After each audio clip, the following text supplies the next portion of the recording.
Hello everyone, so we are back today. We are learning psychology, NCERT syllabus grade 12, and this is about chapter 1. We are learning theories of intelligence. Till now we have done theory of multiple intelligence by Gardner, triangle theory of intelligence by Sternberg, that is in my other two videos. Now today I have planned to cover the third theory of intelligence, that is PASS model of intelligence by three people, J.P. Das, Jack Naglieri and Kirby.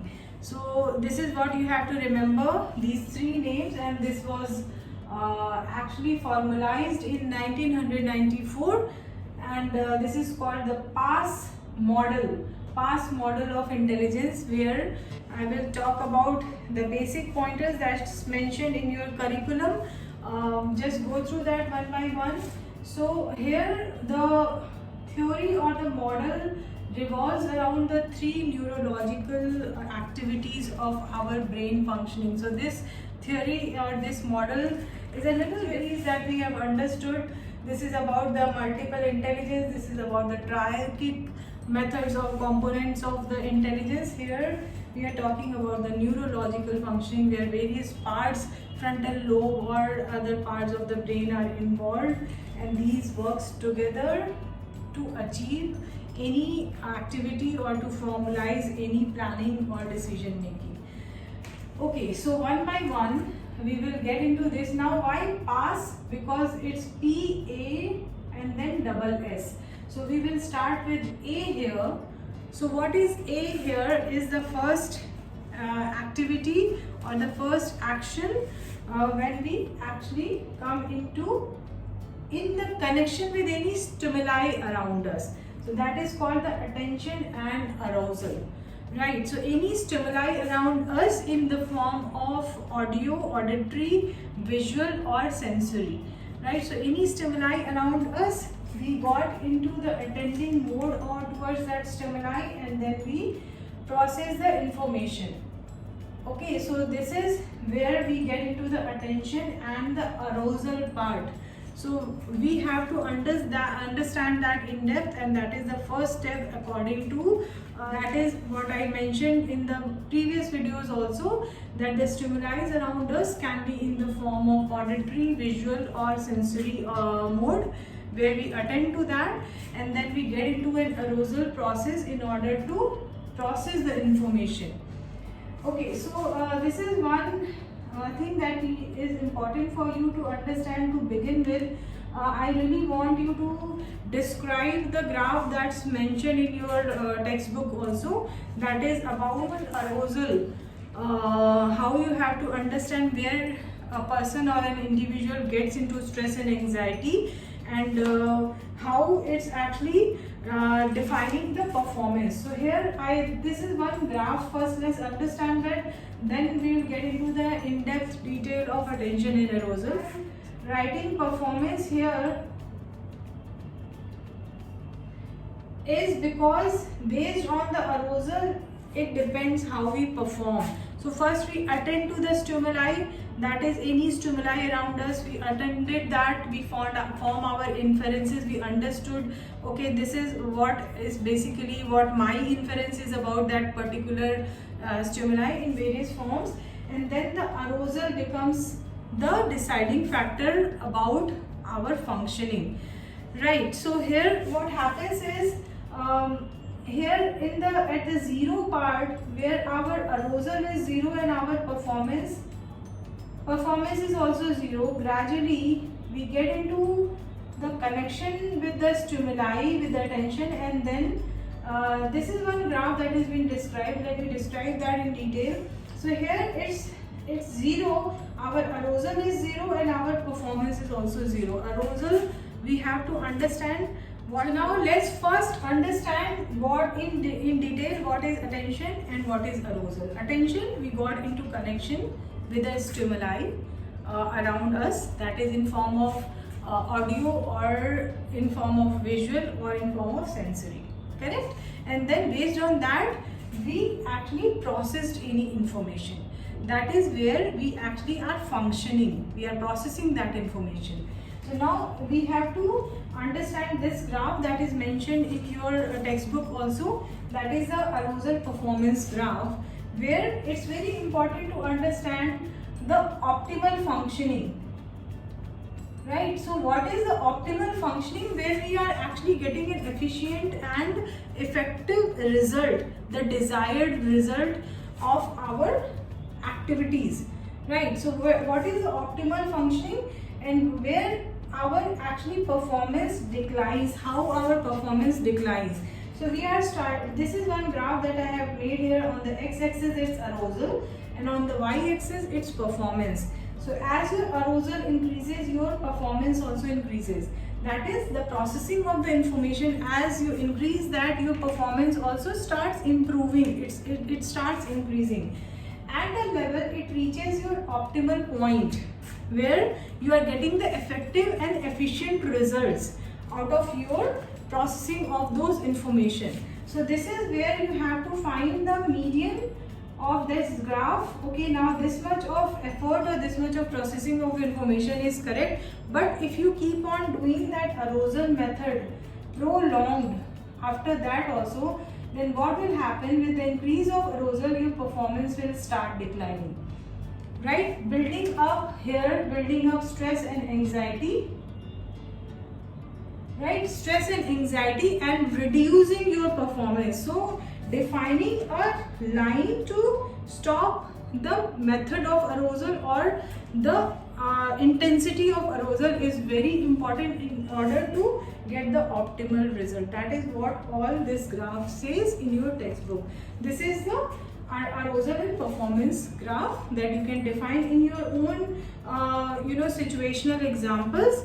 About, for example, your teacher has given you a task, or your teacher said in the classroom that tomorrow is your test, or next week there is a test, mathematics test. So here one thing is that you got into the attending mode, right? That you understood that stimuli, okay, tomorrow or next week I have a test.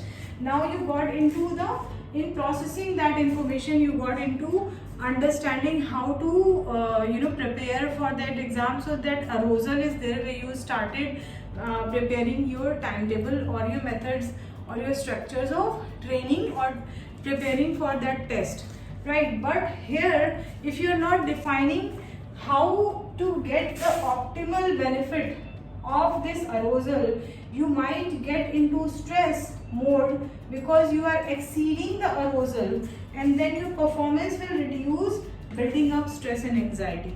So it's really important to understand where to stop and then where to stop and get the optimal results because of your attention and arousal. So this is the first process as per the PASS theory of intelligence, that is PASS model of intelligence. Here our brain neurological functioning is highly involved, where you first attend to the stimuli and then you get into the arousal mode. Now we will get into these two S, that is towards the end, simultaneous and successive. We will first understand these and then we will get into before we get into simultaneous and successive, it's really important to understand these 2 points here. Right, so here you see our arousal is very low and here you see our arousal is high.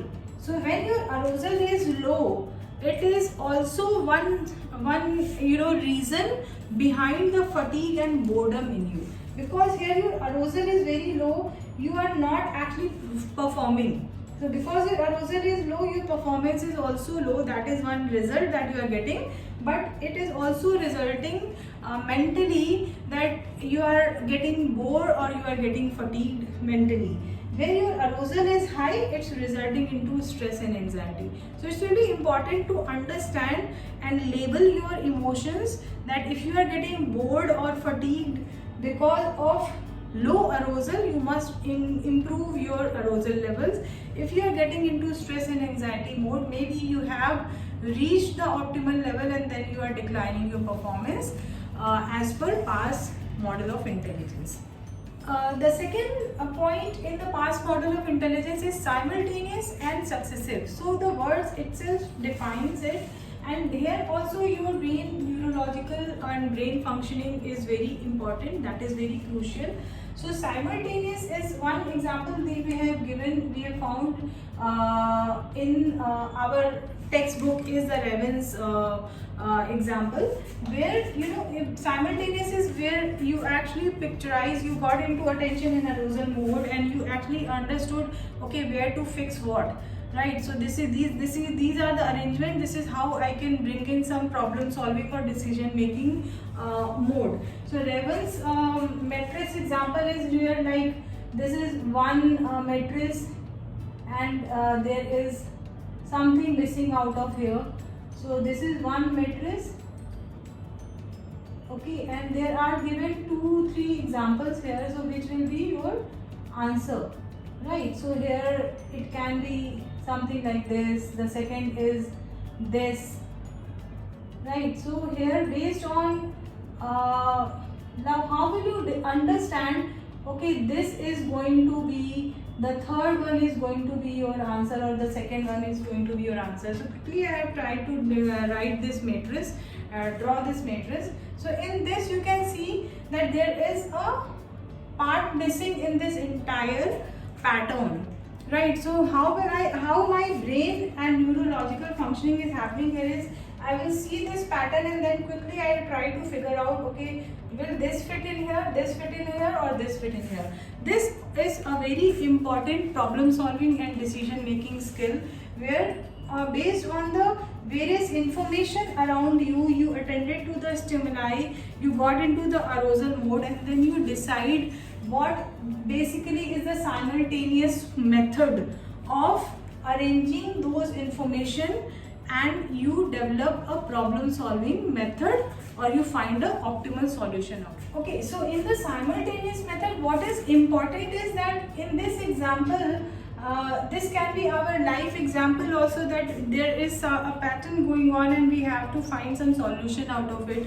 So what is one thing that our brain function here as is that to find the relation between this and these three patterns here, and then quickly our brain will function and okay recognize that this will fit in here. So if you see psychologically, it is a very important problem solving skill that our brain is projecting here. So that is the simultaneous method of past model of intelligence. Now the second S is for the successive method. So what is successive? Successive is where the word itself tells that there is a sequence going on. After 1 it will be 2 and then 3 and then 4, and after A it will be B and C and D, and after K it will be K. So here your brain actually functions to learn or process any information in a sequence. So that is where the successive method is implied, right? So where your brain understands or processes any information in a sequence or learns any information. So the cognitive ability is basically functioning in a sequence. That is the successive method of past model of intelligence. Here also we notice that the neurological functioning is in process, where our brain is actually trying to memorize something that is in successive pattern or successive mode. So the example that we can give is something that is in a pattern or something that is in a sequence. Our brain is learning that or inferring that. So this is about the simultaneous and successive. Now this first P is the final mode of, that is planning of past model of intelligence, that we will discuss now. So now let's talk about the planning of past model of intelligence. So now what is planning? That after we have got the information around us, we have attended to the information, we got into the arousal mode. After that, in order to get the desired result, we can follow the simultaneous and successive method to understand and implement or learn various cognitive abilities are involved here, and the neurological skills are also involved here. Now we will get into the planning mode. So what is planning mode is, first that we will find the cause and the final output, that what actually we are trying to bring in. Then we will implement that and then we will evaluate it. And based on the evaluation, we will find the effectiveness of our planning method. If there is something that has to be redone or has to be changed in our processes, then that will again come into planning, and then we will re-implement them. So what is the first method is that we will find the cause of what we are actually trying to bring in, then we will implement it, and then after the implementation we will evaluate it. Okay, so one very important example can be that you have to prepare for your as a student you have to prepare for your half yearly or midterm exams. So based on that you found that okay, now I have to earn 90 or 95% of marks, and based on that this is the method, this is what I have to follow. Based on that you formed a timetable that in the this much hour I'll study mathematics, this much hour I'll study science, and this much hour I will study whatever psychology or other subjects. But what happened is that after you started implementing that, you notice that your classwork, the classroom activity is actually not collaborating with the timetable that you have formed at home. So what will happen in that case is that after implementing that, when you evaluate it, you could not find the effectiveness of your plan.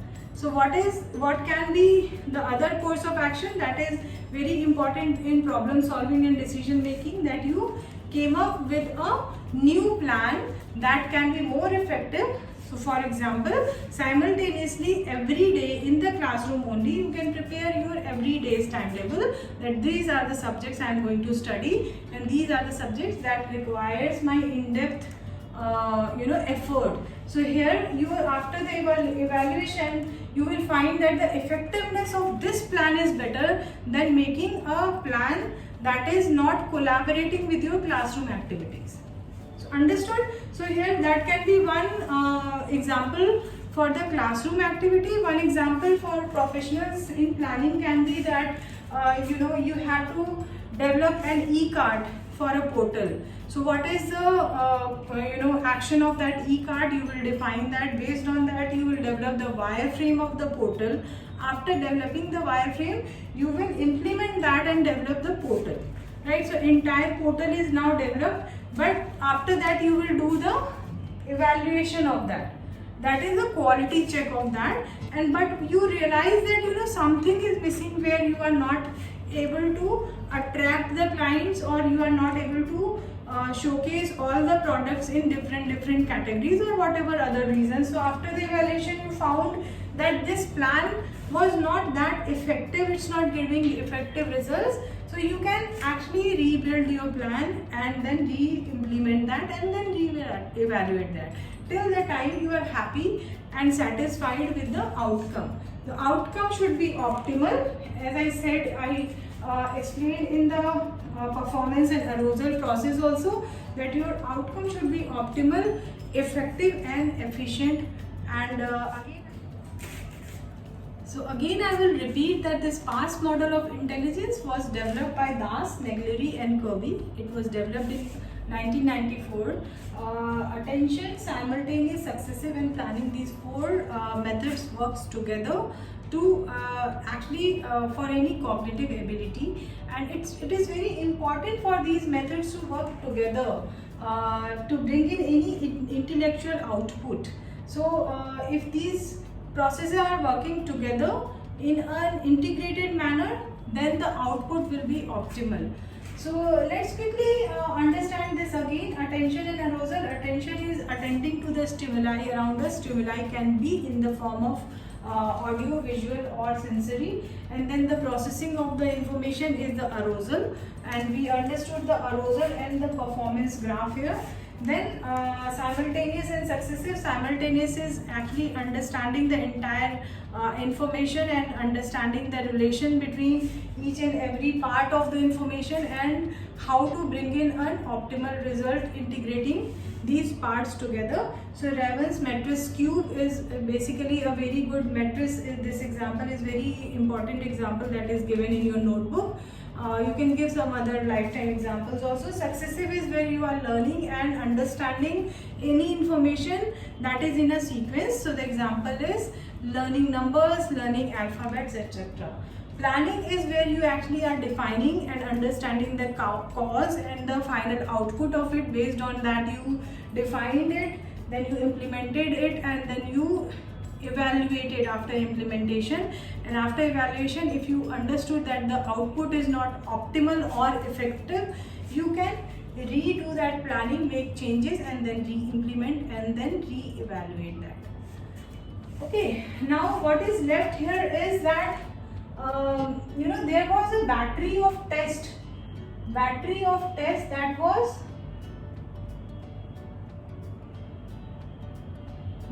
defined by Das, Negleri and Kirby. So what is battery of test is basically a combination of more than one assessment. That is why it's called battery. So CAS was defined, that is the cognitive ability of assessment, where it was first thing, it was implemented in the age group of 5 to 18 only. So basically it was developed only for the students for a particular age group, not below 5 and not above 18. And this battery of test was verbal and non-verbal, is verbal and non-verbal, verbal and non-verbal. That is what you can actually remember, because so that you can understand the various cognitive ability of a person, and if there are any cognitive restructuring required, that can be done based on the assessment. So what can be the cognitive focus methods where there are learning disabilities or there are learning issues with some children, that can be taken care of through this CAS, that is battery of test, that was defined. And then if there is any cognitive restructuring required for the negative cognition, that can also be taken care of. So learning disabilities can be some learning disabilities in terms of the numbers or in terms of the alphabets or any other disabilities, and cognitive impairment can be defined as some negative cognitive thoughts like I'm good for nothing, or why I always fail, or something like that. So that keeps on occurring between this age group, that can be assessed through CAS, that is a battery of assessment. Why battery of assessment? Because this was developed as for verbal and non-verbal. So this assessment method is based on the cognitive ability. So towards the end of the video, I hope you could learn something. I'm sharing the entire sheets also here. You can put a pause and then read and make notes on your own, the same sheets that we discussed in our session. Take care all of you. Bye bye.